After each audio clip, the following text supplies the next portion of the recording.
chers élèves. J'espère que vous allez parfaitement bien là où vous êtes, et c'est certainement chez vous, n'est-ce pas? Alors aujourd'hui, on va vous présenter une nouvelle activité, celle de l'activité de lecture, dont la base, ou la référence est Le dernier jour d'un condamné, de Victor Hugo, et on va avoir comme support le chapitre 9. Alors avant d'entrer dans le chapitre ou dans le support qu'on a aujourd'hui, on va faire une sorte de flashback ou un retour en arrière. Alors, qu'est-ce qui s'est passé avant d'arriver à ce chapitre? Alors, avant d'arriver à ce chapitre, on avait le condamné à mort. C'est notre protagoniste qui a su qu'il va être condamné à mort. Donc, elle a décidé de faire une sorte de réaction vis-à-vis cette situation inattendue, inacceptée, incompréhensible par lui. Donc, qu'est-ce qu'il a décidé de faire? Il a décidé d'écrire son journal intime. Ce que j'entends par le journal intime, c'est quelque chose déjà, c'est intime, ça veut dire qu'il est personnel. Il écrit à soi-même pour tracer toutes les choses importantes, voire très marquantes de la vie, dans la vie du condamné à mort. Donc, elle a pris la décision d'écrire, puisqu'il avait le moyen d'écrire. Après, il se posait la question. C'était de fausses questions ou de ce qu'on appelle des questions rhétoriques. Alors, qu'est-ce que j'entends par les fausses questions? Les fausses questions, ce sont des questions qu'on pose, et c'est le clair ou le normal, c'est que chaque personne, lorsqu'elle pose une question, on attend une réponse. Mais dans les fausses questions, je pose des questions, mais je connais déjà la réponse ou je n'attends pas la réponse. D'accord? Donc, il posait des questions à soi-même. Il s'agit d'un monologue d'ailleurs, parce qu'il s'adresse à soi-même. Mais c'est quoi l'utilité d'écrire? Ça sert à quoi d'écrire ses souffrances? Et qu'est-ce qu'il va écrire? On a vu qu'il va écrire, il va tracer ses angoisses et ses souffrances. Il va écrire des choses qui le torturent. Et est-ce que c'est utile ou pas? Bon, il a posé des questions, mais il savait que c'était utile. Pourquoi? C'est pour deux raisons. Il écrit tout d'abord... Il écrit pour soi-même. Pourquoi? C'est pour se vider. Il extériorise ses angoisses. Il met noir sur blanc ce qu'il vit et ce qu'il a déjà vécu de difficile ou de torturant, de choquant, de malaise, de souffrance, etc. Mais aussi, il écrit pour les autres. Et quand je parle des autres, je parle de qui? Je parle du corps juridique, des juges, des avocats, de ceux qui mettent les lois, etc. Donc, pourquoi il écrit aux autres? Il écrit aux autres pour qu'ils prennent une leçon, pour abolir la peine de mort. Parce qu'un condamné à mort, il souffre déjà même avant de mourir. D'accord? Alors, on va passer à notre chapitre d'aujourd'hui, qui est le chapitre 9. Suivez. Je viens de faire mon testament. À quoi bon? Je suis condamné aux frais. Et tout ce que j'ai, il suffira à peine. La guillotine, c'est fort cher. Alors, qu'est-ce qu'il fait? Dans ce passage, il a commencé son journal intime de ce jour-là par écrire son testament. Pardon? Un testament, c'est quoi? Alors, le testament,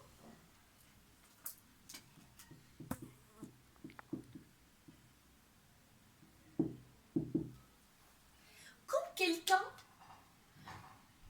sait qu'il va mourir et il a un certain héritage. Qu'est-ce qu'il veut faire? Alors, il écrit son testament pour que les gens derrière lui peuvent se bénéficier de ce qu'il a, ou s'il a une envie de dire quelque chose à quelqu'un, s'il a envie de faire quelque chose avant de mourir, alors il écrit son testament. Alors, le condamné à mort, pardon, lui aussi, il écrit son testament. Mais à quoi? Elle a dit, il pose une fausse question aussi. Et à quoi bon? Je suis condamné au frais, et tout ce que j'ai, il suffira à peine. La guillotine, c'est fort cher. Je laisse une mère, je laisse une femme, je laisse un enfant. Alors voilà une nouvelle information sur le condamné à mort. C'est que cet homme, il n'est pas un homme seul, il a une famille derrière lui. Et cette famille, elle est composée de qui? D'une mère, d'une femme et d'une fille, ou un petit enfant qui est une fille. Une petite fille de 3 ans, douce, rose, frêle, avec de grands yeux noirs et de longs cheveux châtains. Elle avait 2 ans et 1 mois quand je l'ai vue pour la dernière fois. Alors, l'enfant qu'il va laisser, c'est une fille âgée de 3 ans. Ça veut dire, un enfant de 3 ans, il a toujours besoin d'un père. Elle a toujours besoin d'une mère et d'un père, d'un foyer. C'est la sécurité. Parce que le père, il représente la protection pour ses enfants, aussi que la mère. Donc, l'enfant de 3 ans, c'est un petit peu difficile pour lui de les laisser. Ainsi, après ma mort, 3 femmes, sans fils, sans mari, sans père. Alors, chacune d'elles, elle va être une mère sans fils, une femme sans mari et une fille sans père. 3 orphelines de différentes espèces, 3 veuves du fait de la loi. Alors là, il fait une sorte de critique. Le condamné à mort, il fait une sorte de critique, ou bien le condamné à mort, c'est le porte-parole de Victor Hugo. Donc Victor Hugo, là, il fait une sorte de critique de la loi. Comment cette loi? Normalement, une loi, c'est pour rendre justice. Alors là, c'est quand il pose la question, mais où est la justice? Lorsque une loi rend une mère sans enfant et une femme veuve et une fille orpheline à l'âge de 3 ans. J'admets que je sois justement puni. J'admets que je sois justement puni. Ça veut dire, ok, d'accord, j'accepte que je sois puni parce qu'il est conscient qu'il a fait un tel crime. Mais ces innocentes, qu'ont-elles fait? Alors, ces innocentes, elles parlent de ces 3 femmes. Sa mère, sa femme et sa fille. Alors, ces 3 innocentes, qu'ont-elles fait? Qu'est-ce qu'ils ont fait? Ils n'ont rien commis, elles. N'importe, on les déshonore, on les ruine. C'est la justice. Alors, qu'est-ce qu'on fait à ces 3 femmes? On les déshonore. Déshonorer, c'est le contraire. On enlève, l'honneur de quelqu'un. Donc, ça devient, ils vont être maudites par la société, sans honneur. Hein? On les ruine. Ils vont être ruinés. C'est la justice. Alors là, lorsqu'il a dit c'est la justice, c'est ironique. Il veut dire le contraire. Ce n'est pas la justice. Là, c'est l'injustice. C'est le contraire. C'est une sorte d'une antiphrase. de dire c'est la justice. Ça veut dire ce qu'il voulait dire par cela, c'est l'injustice. Alors, il voit que la justice, normalement, ou la loi, elle est injuste à l'égard, pas à son égard, mais c'est à l'égard de sa famille, parce qu'il a une femme. Ce n'est pas que ma pauvre vieille mère m'inquiète. Elle a 64 ans. Elle mourra du coup. Aussi, elle va quelques jours encore, pourvu que jusqu'au dernier moment, elle ait un peu de cendre chaude dans sa chaufferette. Elle ne dira rien. Alors, est-ce qu'il est trop inquiet pour sa mère, sachant que sa mère, elle aussi? Bon, il n'est pas inquiet pour sa mère, ce n'est pas dans le sens qu'il a un sang-froid à l'égard de sa mère, qu'il n'est pas inquiet pour sa mère, mais non. Il est inquiet pour sa mère, mais voilà, il comprend l'impact de la condamnation à mort de cette sentence sur sa mère. Alors, sa mère, lorsqu'elle va vraiment savoir que son enfant, il va être mort, il va être guillotiné, alors elle a dit qu'il y a deux solutions pour elle, ou deux sorts pour elle. Soit qu'elle sera morte sur le champ, soit qu'elle peut même pouvoir vivre quelques jours, mais avec beaucoup d'amertume. Ça veut dire une mort, mais qui est progressive. Ça veut dire jour après jour, elle sent la mort. Ma femme ne m'inquiète pas non plus. Elle est déjà d'une mauvaise santé et d'un esprit faible. Elle mourra aussi. À moins qu'elle ne devienne folle, on dit que cela fait vivre. Mais du moins, l'intelligence ne souffre pas. Elle dort. Elle est comme morte. Alors là aussi, il y a une sorte de critique de l'esprit humain. On a vu déjà que notre condamné à mort, c'est quelqu'un qui est cultivé, c'est quelqu'un qui pense, c'est quelqu'un qui a une tête faite. Donc, il pense, il peut être utile pour la société. Mais lorsqu'on le condamne, on condamne aussi un esprit, on perd aussi une capacité d'esprit. Alors pour sa femme, elle a dit elle aussi, elle est malade. Et peut-être il est faible d'esprit. Peut-être ce n'est pas quelqu'un qui raisonne aussi bien comme lui. Et il a dit que maintenant, ça devient une bonne chose quand la personne ne raisonne pas bien, quand la personne n'utilise pas beaucoup son esprit. Parce que lui, voilà, il est en train de réfléchir, de penser. Il est en train de se torturer parce qu'il ne peut pas comprendre cette loi. Mais, ma fille, alors, mais ici, ce paragraphe, il est inauguré par une préposition d'opposition, qui est mais.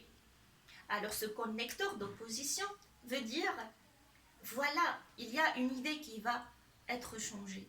Donc, ce n'est pas sa mère ou sa femme qui l'inquiète beaucoup, mais bon, il inquiète de toute façon. Mais ma fille, mon enfant, ma pauvre petite Marie, qui rit, qui joue, qui chante à cette heure et ne pense à rien, c'est celle-là qui me fait mal. Alors ce qui lui fait mal beaucoup, c'est le fait de laisser sa petite fille de 3 ans qui s'appelle Marie. Il va la laisser toute seule parce qu'elle est sans protection et sans amour et sans foyer. Alors, dans ce passage, jeunes gens, on a fait une sorte d'analyse de ce passage dans lequel on a de nouvelles informations sur le condamné à mort, notre protagoniste, celle que c'est un condamné à mort qui a une famille. Peu importe qu'il soit condamné à mort, ou un forçat, ou un condamné à quelques mois, ou quelques années, c'est un être humain. C'est quelqu'un qui souffre. C'est quelqu'un qui est sous le poids de ses angoisses, de ses peurs, des tortures est à la fois psychique et à la fois physique. Mais surtout, ici, c'est plutôt émotionnel. C'est un papa. Alors on ne condamne pas seulement le condamné à mort qui est la personne, mais on condamne toute une famille. Alors voilà un nouvel argument donné par Victor Hugo, parce que à travers le dernier jour d'un condamné, Victor Hugo, il voulait abolir la peine de mort. Et pour abolir ou pour dire non, parce qu'il exprime son point de vue personnel à lui, c'est le fait qu'il défend la thèse de l'abolition de la peine de mort. Alors pour abolir la peine de mort ou pour expliquer sa thèse ou pour la défendre, il fait quoi? Il nous donne des arguments. Alors voilà, on est dans l'argument suivant qui est que la condamnation à mort ou le fait de faire mourir quelqu'un, quoi que ce soit le crime qu'il a fait, ne condamne pas seulement la personne concernée, mais il condamne aussi toute une famille. Alors là, ça nous pousse à vraiment penser à la loi. Et ça pousse ceux qui sont chargés de la loi de bien réfléchir. Alors j'espère que cette explication vous serait utile. Et s'il vous plaît, si vous avez quoi que ce soit de des questions dans n'importe quel domaine au niveau de la langue française, n'hésitez pas à me poser des questions et je vais vous répondre certainement. L'interaction avec vous, mes chers élèves, ça me manque énormément. Nos moments de joie, nos moments de concentration, nos moments de questions, nos moments d'explication, de toute cette interaction que j'avais, cette atmosphère au centre ou bien au sein de ma classe, ça me manque énormément. Et vous aussi me manquez énormément, mais restez chez vous s'il vous plaît, restez positif, restez studieux. Prenez soin de vous. Ciao, ciao.